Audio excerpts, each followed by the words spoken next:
Eh bien salut tout le monde, j'espère que vous allez bien. On se retrouve aujourd'hui pour le Tech Actu. Il y a pas mal de choses à voir ensemble, dont des bonnes nouvelles. Et vous verrez à la fin de cette vidéo, je pense que les années noires du hardware vont bientôt arriver. Et j'espère franchement que je me trompe. Allez, on commence tout de suite avec Nvidia. On attaque le premier sujet et on va parler du DLSS 3 pour les RTX 4000. Vous le savez tous, il n'y aura pas de DLSS 3 sur les RTX 3000. On l'avait vu dans la Tech Actu, ils peuvent le faire en faisant, on va dire, des petites recherches pour justement mettre le DLSS 3 sur les RTX 3000. Mais en fait, ils ne le feront pas tout simplement parce que les RTX 4000 sont bien là et il y a du stock, donc il faut absolument les vendre. Aujourd'hui, si vous achetez une RTX 4000, vous pouvez recevoir un bundle de 100 € offert pour les 3 RTX 4000 qui sont sortis, donc la 4090, la 4080 et la 4070 Ti. Est-ce que ça va concerner aussi les 4060 Ti, les 4060 qui vont arriver très prochainement? Pour l'instant, dans cette information, ce n'est pas noté. Il faut savoir aussi que le DLSS 3 va prendre en charge enfin Forza Horizon 5, Diablo 4 qui va bientôt sortir et à mon avis ça va être un best-seller, je pense, et je l'attends avec impatience. Et bien sûr Rendal, qui s'agit vraiment d'un très gros jeu AAA qui va bientôt sortir sur PC et sur console. Donc maintenant on attend de voir, mais comme vous pouvez voir déjà en début de vidéo, on voit que Nvidia essaye de nous mettre un rabais supplémentaire de 100 € pour pouvoir acheter une RTX 4000. On continue tout de suite avec les RTX 4000, mais cette fois-ci, on va parler de la 4060. Et regardez bien ici. Alors, je vais essayer d'agrandir. Voilà.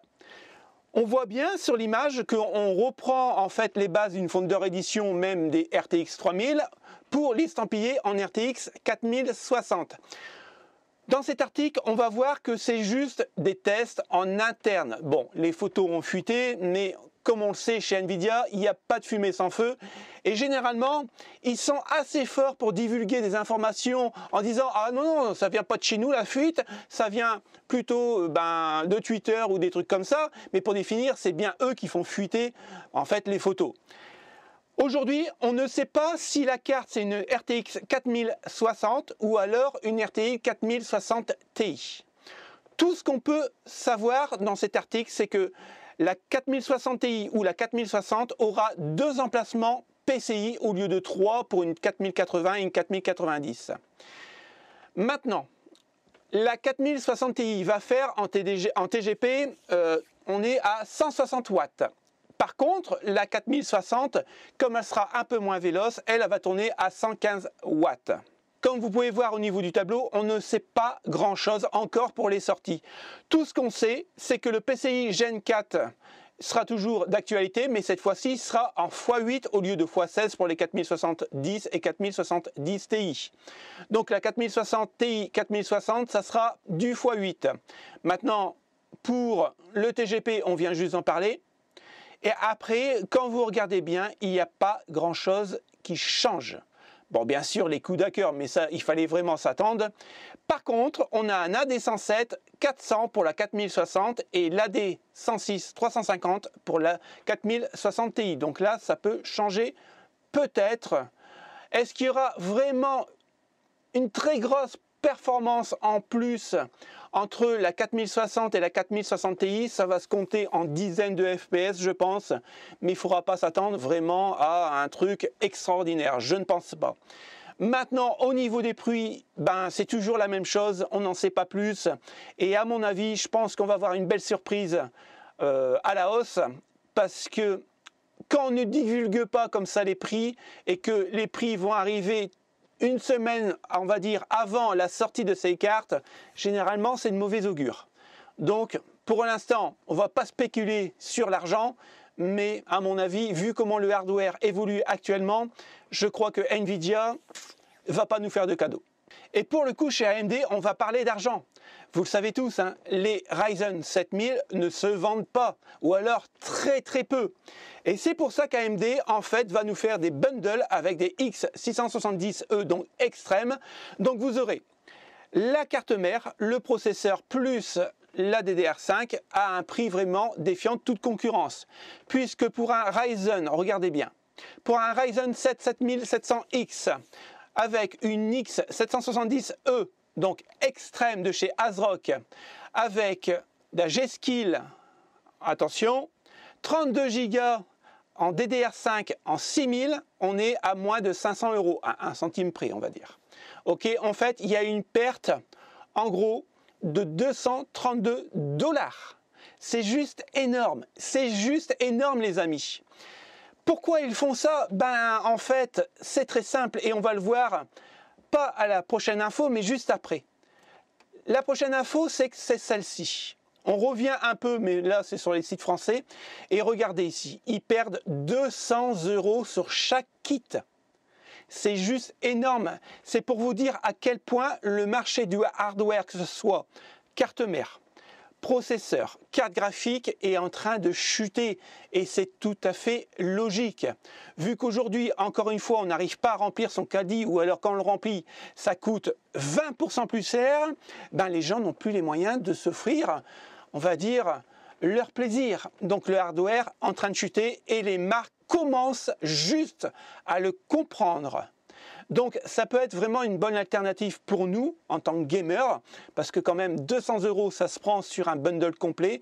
Je vous laisserai le tableau, je vous laisserai le lire, vous allez voir, c'est quand même plutôt intéressant. Alors pourquoi AMD fait des bundles pour baisser les prix de ces 7000? Ben, tout simplement parce qu'il veut essayer de nous vendre aussi le Ryzen 7 7800 X3D qu'on a parlé la semaine dernière. Et aujourd'hui on a quasiment le prix officiel de chez AMD, puisque AMD en fait, l'estime le prix officiel en Europe à 530 € rien que pour le 7800 X3D. Eh bien, si je pourrais dire quelque chose à AMD, et si jamais AMD m'écoute, à mon avis, il ne va pas écouter un petit youtubeur comme moi. Écoutez, mettez le même prix pour le X3D que le 7700 ou le 7900 parce que vous ne le vendrez pas à ce prix-là. Parce que pour un X3D, on va gagner quoi? 10, 15, 20 SPF de plus pour quoi? 200 € de plus? Non, c'est trop cher. C'est trop cher. Alors, il faut savoir qu'aux États-Unis, il est à 449 $. Ça fait 509 € en Europe. Et bien sûr, nous, en Europe, on va se prendre 13% de plus. Alors là, il va falloir m'expliquer pourquoi on se prend 13% de plus qu'aux États-Unis. Là, franchement, c'est pas une affaire de douane, hein. Alors, est-ce que les puces de Chine qui arrivent aux États-Unis sont taxées au niveau des douanes? Je le pense, puisqu'il y a un embargo. Et est-ce que ils nous le font répercuter en Europe? Ben bien sûr que oui, c'est les Européens qui vont payer l'embargo de la Chine en Europe, enfin de la Chine aux États-Unis, et ça c'est pas normal. Sur certains sites, vous pouvez voir, donc là on a un site en Slovénie à 530 €, donc à peu près dans nos prix. Bien sûr, on a, regardez bien ici, 607,39 € sur un site allemand. Donc là, ils peuvent carrément se le garder et puis se mettre bien sous la couverture parce que personne ne l'achètera à ce prix-là, surtout pour les performances en fait, qu'ils nous proposent. Donc c'est juste vraiment hors de prix, ça n'a pas lieu d'être. Je pense que AMD va se casser la gueule avec son 7800 X3D, comme il l'a fait avec son Ryzen 7 5800 X3D qui n'apportait pas grand chose. Donc bon, on verra par la suite, mais à mon avis, c'est mal barré. On va reparler encore une fois d'argent, mais cette fois-ci du côté des bleus avec Intel. La semaine dernière, on avait vu ensemble, les amis, que Intel avait baissé les prix de ses cartes graphiques parce qu'il y avait trop de stock et il fallait absolument qu'ils s'en débarrassent, ce qui est tout à fait logique.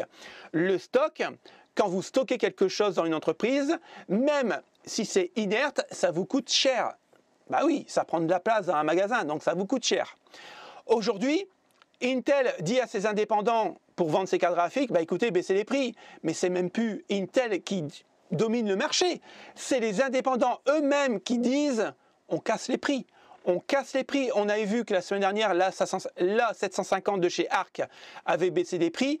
Aujourd'hui, on est face à la A780. Aujourd'hui, vous pouvez la toucher, écoutez bien, à 109 €. 109 €. C'est juste énorme. Et pour ceux qui n'ont pas eu l'occasion pendant la pénurie de s'acheter des RTX 3060, les 4000 de toute façon sont hors de prix, les RX 7000 sont hors de prix. Alors bien sûr on va me dire oui mais ils ont plus de puissance, bah oui bien sûr ça c'est normal, mais plus de puissance à 1000 boules c'est un peu logique. Maintenant pour 109 € bien sûr ça ne vaut pas une RTX 3060, ça s'y approche avec bien sûr tous les mises à jour du logiciel. Mais franchement, ça peut être vraiment un très très bon compromis pour nous les joueurs. Et ça fait longtemps, je vous rappelle, même si la carte, ce n'est pas un foudre de guerre, ça fait longtemps qu'on n'a pas vu une carte de ce milieu de gamme à 109 €. Donc ça peut être vraiment intéressant. Et pour le coup, vu qu'ils ont encore des cartes graphiques qui n'arrivent pas à vendre puisque le marché est en train de stagner, et quand on regarde bien ce titre, les processeurs Meteor Lake S annulés pour mieux lancer les aéros Lake S début 2024. Alors ça veut dire quoi tout ça? Tout simplement pour les grandes entreprises comme les moyennes, comme les toutes petites comme moi, petit youtubeur comme je suis, l'année 2023 est une année noire et est une année qui ne compte pas. Il ne faut pas compter faire du bénéfice, il ne faut pas compter faire même un chiffre d'affaires. Cette année n'existe pas dans la comptabilité. C'est ça que ça veut dire. C'est-à-dire qu'ils savent très bien que les Meteor Lake S vont arriver peut-être fin 2023, mais personne n'aura les moyens de l'acheter. Malgré que nos ministres nous disent que, vous inquiétez pas, fin juin, l'inflation sera divisée par 2. Ouais. Si tu crois celle-là, je t'en dirai une autre. Mais pour moi, en fait, même les grosses marques savent très bien, puisqu'ils ont des financiers derrière et des avocats fiscalistes, savent très bien qu'en 2023, ils ne vendront rien et qu'ils vont avoir des pertes. Donc c'est pour ça qu'ils en fait annulent Meteor Lake S pour éviter la casse. Ils ont déjà de la casse avec les ARC A750, A770 et A780. Ils ne vont pas continuer dans ce sens-là. À mon avis, 2024, je pense que ça sera beaucoup mieux. Donc, dites-moi ce que vous en pensez. Parce que pour moi, là, aujourd'hui, on est arrivé sur une crise vraiment très grave. Là, je pense qu'on a une petite nouvelle qui va arriver dans le monde du hardware. Et rappelez-vous, on en avait parlé il y a 4 ou 5 mois dans la Tech Actu, que en fait, Intel voudrait avoir des usines propres à lui pour des semi-composants, donc que ça soit basé en France, en Espagne, Portugal et Allemagne, et bien sûr TSMC voulait faire la même chose. Aujourd'hui, on a une information du 17 mars 2023, et en fait, TSMC va bien construire une usine en Europe.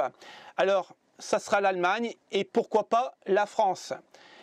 C'est simple, moi en tant que tout petit entrepreneur qui est vraiment insignifiant aux yeux de nos élites français, je vais vous dire pourquoi ils ne sont pas arrivés en Allemagne. Aujourd'hui, quand vous créez une entreprise en France, alors avant on appelait ça auto-entrepreneur, si vous vous rappelez bien, d'accord? Alors l'auto-entrepreneur, Macron l'a défait. Et aujourd'hui, on s'appelle micro-entreprise. Et qu'est-ce que ça change? Absolument rien. Si, juste le nom. Ça a changé, mais c'est toujours la même merde. Rappelez-vous, il y a quelques années, dans tous les journaux de France, on parlait, ouais, le RSI, il est en train de nous spolier, ceci, cela. Macron est arrivé, le RSI, c'est terminé, vous ne serez plus embêtés. Le RSI s'est transformé en URSSAF. Qu'est-ce que c'est? En fait, ça n'a rien changé. Vous avez pris les crétins qui travaillaient au RSI et vous l'avez mis aux URSSAF, et quand vous avez besoin de rien, vous leur téléphonez. En gros, c'est ça. Aujourd'hui, quand vous faites un chiffre d'affaires, on vous prend 23% par mois d'impôt sur votre chiffre d'affaires. En fin d'année, quand vous faites le bilan de votre chiffre d'affaires, puisque c'est obligatoire, en fait, si vous avez fait un bénéfice par rapport à l'année précédente, vous paierez quand même 23% sur votre chiffre d'affaires habituel, mais l'URSSAF vous reprendra 10% sur les bénéfices que vous avez fait par rapport à l'année dernière. Aujourd'hui, quand vous ouvrez une entreprise, vous avez direct, au bout de 15 jours, la CFE à payer. Qu'est-ce que c'est la CFE? Tout simplement, quand vous avez un local, vous voyez comme mon local YouTube et mon petit labo qui est juste derrière, qui fait 8 mètres ou 9 mètres carrés, je paye en fait un impôt dessus parce que je travaille dans mon local. Alors bien sûr, j'ai les impôts fonciers, mais ça n'a rien à voir avec la CFE. Vous payez vos impôts fonciers, mais vous payez en plus la CFE. C'est-à-dire qu'aujourd'hui, quand vous faites un chiffre d'affaires, tout passe pour l'État. C'est-à-dire que vous travaillez 3 semaines pour l'État et la dernière semaine du mois, vous travaillez pour vous. Donc, croyez-moi, ça vaut le coup de faire un potager pour pouvoir se nourrir. Parce que sinon, si vous n'avez pas une start-up comme Macron adore, vous ne vous en sortez pas. Et c'est pour ça qu'aucune entreprise en France ou extérieure ne viendront en France. Parce qu'au niveau fiscalité, nous sommes arnaqués dans tout ce qu'on fait. Tout ce qu'on fait. Et je comprends TSMC qui se barre en Allemagne parce qu'il y a beaucoup plus d'avantages. Et l'Allemagne, lui, n'est pas comme ça. Aujourd'hui, pour tout vous dire, pour rien de vous cacher, toutes mes entreprises que j'ai en France, j'en ai 3, je les arrête. Terminé la France, je pars en Espagne. Tout simplement parce que je vais payer 20% d'impôts en Espagne, attention les amis, par an. Par an. Donc n'ouvrez pas en France, c'est juste pour nourrir les ministres. Et pourquoi je vous dis ça? Ben, tout simplement parce qu'il va y avoir, à mon avis, un gros clash dans les pénuries en fait, de chez TSMC et tout ce qui est semi-composants. C'est pour ça que TSMC investit direct en Allemagne. Pourquoi? Parce que c'est la seule façon de se sauver, puisque quand vous regardez ça, la Chine va envahir en fait Taïwan. Et c'est pas moi qui le dis, hein. C'est l'ancien PDG de TSMC qui dit qu'en fait, eh ben, la Chine va prendre de force, en gros, Taïwan. Pourquoi? Tout simplement parce que la Chine est en train de développer ses puces électroniques. Hein. On l'avait vu dans le passé avec la SS80, donc la carte graphique spéciale chinoise, bon, qui vaut une 1030, ouais, une 1030, une GTX 1030. Donc voilà. En gros, l'ancien grand patron de TSMC nous dit que effectivement, la Chine est en train de développer en fait une grosse puissance au niveau technologie, au niveau des micropuces, tout ça, mais ils ont encore entre 5 et 6 ans de retard par rapport à Taïwan, par rapport à ce qui se fait dans le monde actuellement. Donc, pour rattraper les 5 et les 6 ans de retard, il n'y a qu'une chose à faire, c'est d'envahir Taïwan et bien sûr de prendre en fait TSMC. Aujourd'hui, pourquoi TSMC veut partir en Allemagne? Tout simplement parce que si TSMC part en Allemagne, il pourrait peut-être arrêter complètement son usine en Taïwan et reprendre en fait tous les brevets de semi-conducteurs et ainsi de suite pour délocaliser en Allemagne. C'est-à-dire que si jamais la Chine envahit en fait Taïwan, il n'y aurait plus TSMC. En tout cas, c'est comme ça que je le vois. Vu, on va dire, comment ça se passe géopolitiquement actuellement, je pense que le monde du hardware en 2023 va se prendre une belle fessée, mais alors quelque chose de bien. Donc je pense aussi que les ARC A780, A750 peut être vraiment une très bonne alternative pour les gens qui n'ont pas trop les moyens d'acheter une carte même d'occasion. Donc maintenant, on verra dans les prochains Tech Actu comment ça va se goupiller tout ça, mais à mon avis, 2023 va être une année vraiment très difficile. Et je pense qu'on va devoir vraiment serrer la ceinture. Dites-moi vraiment ce que vous pensez. Hein. Attention, hein, ce n'est pas parole d'évangile. Hein, c'est pas parce que je me présente devant la caméra que j'ai forcément raison. Hein. Et franchement, j'espère que je me trompe, mais alors à tous les niveaux. Parce que si je ne me trompe pas, on est vraiment mal parti. Merci d'avoir regardé la vidéo jusqu'au bout. À bientôt. Salut les potes. Ciao, ciao.